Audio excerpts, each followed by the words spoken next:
Welcome to the Business and Enterprise Systems Mission Success Podcast, where we give you a look into things happening at BES. Today, we're going round two. We have another conversation with Mr. Tony Maddin. Mr. Maddin is an Agile Coach in the BES Agile Services Office. And Mr. Maddin, hey, welcome back. It's good to see you again. Thank you, sir. Happy Thursday. Happy Thursday. So we've got some things going on in your office that we need to discuss. I love the way you reached out to say, hey, I've got to share the news. So we're talking about today about the BES Agile Metrics Guide. So we're trying to get the message out there. Absolutely. So we revised it. We've had it out there since 2020, 2021, and we revised it here with some latest and greatest features, as well as Agile has progressed and the toolings of Agile progress. So we want to stay step in step. So we have a updated guide and we're trying to get the information out. So thank you for this opportunity. Okay, so tell me about that. What is the purpose? How are you guys supporting programs with the Agile Metrics Guide? Yeah, so the guide allows programs to allow them to do self-measurements on their performance during the life cycle of their Agile delivery journeys. And it's really critical because it allows insight to ensure the team is performing and progressing towards their goals that they want to achieve. If it's a small, maybe a 2-week sprint, could be a quarterly, could be semi, or even annual, right? So it allows not only the measurement of the progress, but also show improvements within their own ways of working within the team, but also improvements of the software or product or service or result that they're helping support the warfighter. So it's a great way to make sure the delivery is with quality and in fast release fashion. Okay, so you're recording metrics. What are some of the metrics that you guys are capturing? We have lots. We have a lot of the standard metrics that comes from whatever framework selected with the CDT or the capability delivery teams that are part of their Agile journeys that are progressing with their software or product efforts. So some of the standard metrics that we have is called velocity. So if they leverage the BAT Atlassian tool set and they use Jira and they use what's called sprint boards, these reports are turnkey. So if they put their estimation, their level of effort, and all the other ways of working in there, the report will be rewarded to you by showing, okay, we committed to these number of items. Did we complete it? And allows you for over a period of time to measure, okay, we let's say we committed to 10 items, we completed 8.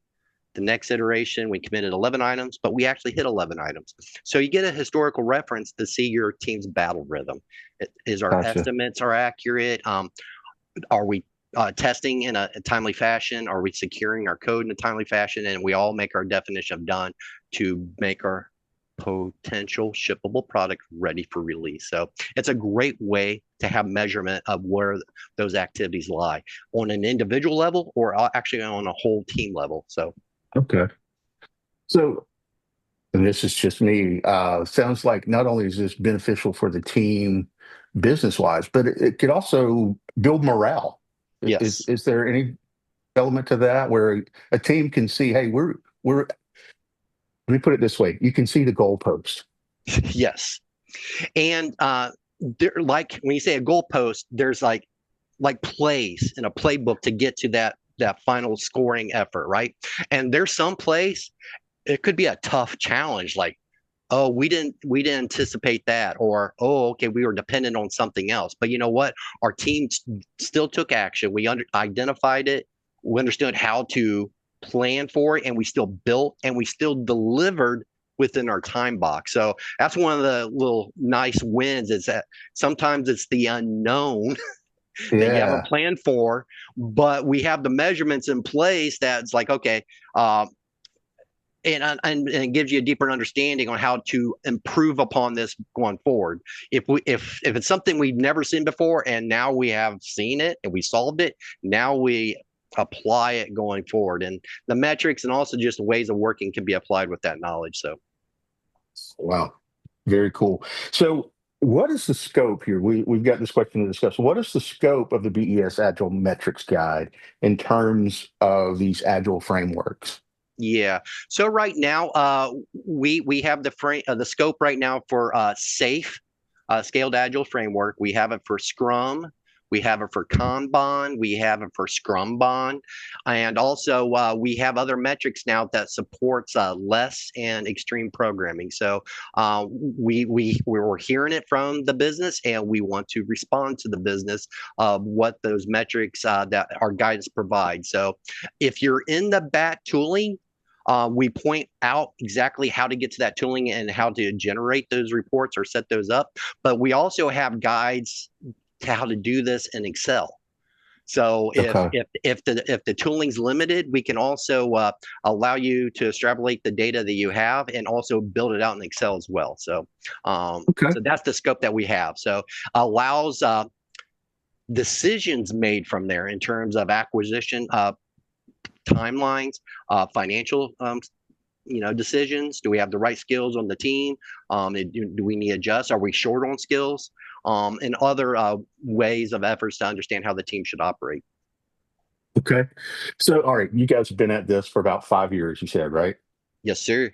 Okay. So, um, what's different now than 5 years ago? You said some late great updates, but what are some of the updates and how is that playing out for you?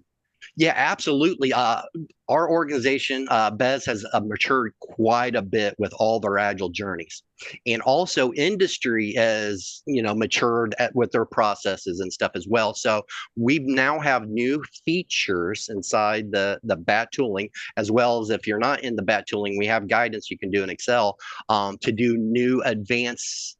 I should say advanced, new ways of working.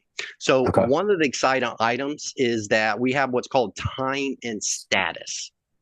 So if you have like ways of working like in a Kanban fashion, and you have a thing inside of a column called to do, we have a metric now to see how long has it been in that status. Before Okay. it was the eyeball method, or somebody tracking in Excel or tracking somewhere else. But now we have really great guidance on how to measure that. And if you come to a team agreement saying, hey, if it's in this category, we only want to be in that category for 5 business days.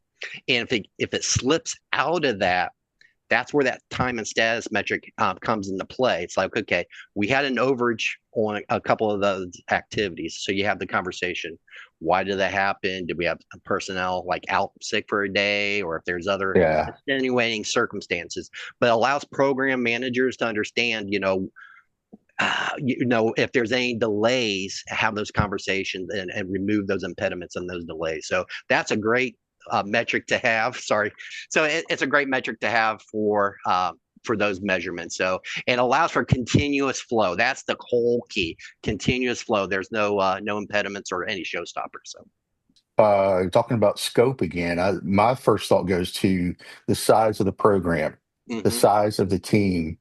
Are you getting results um, that's scalable that you're seeing? Hey, this works for everybody, not just a small team, not just a large team, but this is having impact everywhere. Are you seeing that? Absolutely. Yes.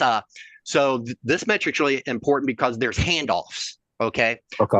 When a team progresses for their certain activity to get to a point, they usually hand it off to another team or another functional, like a test manager or perhaps security.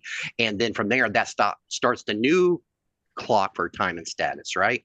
And we see Yeah. this exchange of information amongst programs, so which is a good thing. So that way, the whole program or multiple programs, we can get to the portfolio level, still delivering that value with quality and time efficiency. So yeah, we see this progressing well throughout the CDTs. Awesome. Now, when did you say this latest release was? We had a big release of November in 2024, and we've had minor updates up till May of 2025. So we have some more updates coming this fall with Okay. some more features that are going to be brought into the fold with the BAT team, as well as Okay. new industry standards from other resources that we're getting. We're connected with the Project Management Institute here in Dayton, Ohio, and as well Scrum.org and other things. And they're coming out with new guidance that we're also vetting Okay. and making sure it could be applied to BES. So Okay. Now, with that, you've mentioned BAT a couple of times. I know, and you know. So just remind our listeners, tell us about the BAT. sure. The BAT is the BES Atlassian tool set. So it's it's one of the tools here that we have within our directorate. It consists of Jira, which allows the task and issues to be created and managed. Another piece of the BAT's called Confluence. So think of that's your documentation and other supporting materials that can represent perhaps dashboards, represent ways of working with your team agreements or operations with various diagrams. Then we have, I'm not a tools coach. We have a dedicated tools coach, probably just not summarizing as well as they can, but we also have Jenkins, and we also have Bitbucket. Jenkins does various tests, and Bitbucket does the code repository. But it's a tool set. It's all encompassing, so they all work together within the same web front end. So that way you can continuously work, and the team can continuously work together, collaborate in one tool set. So. Now, you mentioned that the web front end, and I know that you're talking about the BAT, but for the BES Agile Metrics tool, Yeah.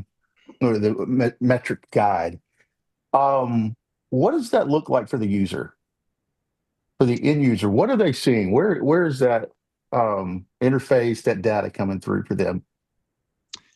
It can come in a variety of ways. So if they are support of the program, they can something can be published saying, "Hey, this release that we just did with our software, we can publish it with Confluence, saying, "Hey, we put these features in. This bug release got fixed. This feature got deprecated." Okay. It's no longer valid, but we did replace it with this new feature. Not only did we replace it, we made it better. So it's a way to have a centralized place for people to pull that information. So that's Okay. one way that user can understand what changes in the tool set, or how. And a second way is documentation. Yeah. How do I use this tool set? How do I get on-demand training? I've seen some great CDTs that put some amazing training sites together in the Confluence areas that support Hmm. the program. So, Okay. including ourselves, we have our own Agile Services knowledge base. So we have our own knowledge base for Agile frameworks, but also all the tooling, BAT tooling. We have some how-to guides. We have on-demand videos. We have a lot of one-stop shop, and we eat our own dog food, so we use it that way as well. Okay. And one of the questions we had here is, what are the new agile metrics that have been added to the most recent guide? And we've kind of talked about that throughout the conversation, but Yeah. is there anything else you want to toss in, or maybe even putting you on the spot? What is one of your favorite metrics that has been added? It's something that you get excited about when you tell the story. Yeah, one is called the escape defect count. It helps our agile coaching conversation as well as DevSecOps. So it helps with the conversation of a bug, a defect, an escape defect. So this metrics allows the understanding. We actually provide guidance. What is a bug? Yeah. Why is it a bug in maybe certain scenarios? But we also have a column on the how. How can you configure your Jira issue ticket, such as a bug, and how to track it as part of the metric. Then from there, understand what the defect is. So we have that common language and understanding. So that's something that our team configured or coded and got into our test environment. And we had somebody else, like a test manager or somebody on the team, verified there was an issue. It didn't go to production yet, but we caught it in the test and the development environment, right? So it's a conversation piece. It's like, okay, how did we miss it, or what was like off, and how can we now learn from that if we see something like that in the future? The new metric now is the escape defect. That we build it, we did an intro test, we did some more testing, but it still got to production, and the user found it. Okay. Yeah. So that's that new category. It's like, okay, how did we all miss it, but the end user ended up finding it for us, and stuff like that. Yeah. So again, it's not a bad thing. Agile is about learning opportunities, right? So it's a Right. process improvement opportunity. It's like, oh, okay, for this particular item, we need to go back and look at and have conversation about our processes, the process improvement, right? So, how can we maybe prevent something like that from getting to production again? So that's why I'm excited. That way we catch stuff before the user sees it. Gotcha. Okay. Now, one of the things we talked about last time is the Agile Services Office, you and your team. What you guys are doing is not just for internal customers at BES. You guys often have interaction outside of the directorate. So tell me, what does that look like? How is this used beyond the business and enterprise systems? Absolutely. So we help programs that also work with FMO, or the functional Mhm. management offices that can sit at the Pentagon or other military operational bases, right? So we help foster the requirement questions and answers, right?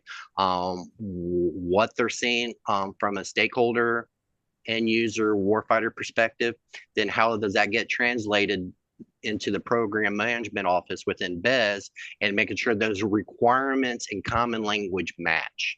So we help Mhm. with requirement and language management. So because they might have progressed and talked to folks one way, but then how does that get lost in translation? So we try to find those common ground, so things become less lost in conversation, and we all come to an agreement of, if there's a new widget, what is that new widget is? Okay, can we describe it? Yeah. Can we measure it? Can we, understand how long it'll take to build it to get out to the warfighter and stuff like that? So that's one of the main areas that we help, is having that understanding on requirements. So outside the organization. Gotcha. Okay, so before we started recording, you used the phrase, the elevator speech. I just You've given us some amazing content, some things to really understand. But when I'm thinking about the BES Agile Metrics guide, why? Yeah, Why do I need to consider this? Why do I need to implement this? it allows a measurement framework to understand at the conception of an idea, and then it's turned into a requirement, then the requirements approved, then it takes a team to build it, then we have a teams to test it, teams to secure it, and then we go through our checklist for release before it gets out the door. So these metrics and measurements are very important, so we can understand the stage gates of each and everything. And if there's a measurement that shows long times or poor quality, we understand that we need to come in that moment or that area to have a conversation. And Okay. that's the conversation is process improvement. Are we waiting for information from another team or another organization? How can we improve that intake time, for example? Is there something internal within our team that we need to look at? Do we need to have more conversations and faster turnaround on decisions, for example? There could be all sorts of scenarios, but the measurement allows, we also can judge when an idea gets started, and when that feature gets to release. What's our baseline for that? Mhm. If we have a new idea, let's say it's July 2025, what's our average time with a new idea? Can we get out the door? Is it 3 months, 6 months? Yeah, I know it depends on the ask, but we can start Right. getting a baseline like, okay, these features that we've been told in the past, this is our usual timeline. And if it's a new feature, we can take our timeline and add a couple more iterations for research, understanding, if it's some new technology we need to buy to support it, or something we can build in house. But we got a baseline. We can add a couple more, time elements to understand that. We can come back with an estimate. That's the key. So we're not in a reactive scenario. Mhm. These metrics not only understand our health, but we can start getting to a proactive scenario. Okay. All right. So for somebody listening to this, they're interested, their curiosity is piqued. So What now? Sure. If you have any questions about the Agile Services Guide, reach out to the Agile Services Office. We are love to have a conversation. We have 3 talented Agile coaches on staff. Happy to answer those questions. We also have monthly meetings. We have what's called the Agile Crosstalks, and we talk about any aspect. And we also welcome questions. So if you have any questions about the Agile Metrics Guide or metrics in general, have those conversations with us. We love to have that. And also we have on-demand material. So our Agile Metrics Guides published to anybody that has a CAT card, they have access to all of our information. We continuously keep it updated. Okay. That's great. Thank you. I appreciate it. Once again, great interview. I always enjoy talking with you, Mr. Maddin. Likewise. So, hey, to all of you, thank you for joining us for the BES Mission Success Podcast. At BES, we run the systems that run the Department of the Air Force, moving money, manpower, and material. Until next time, good day.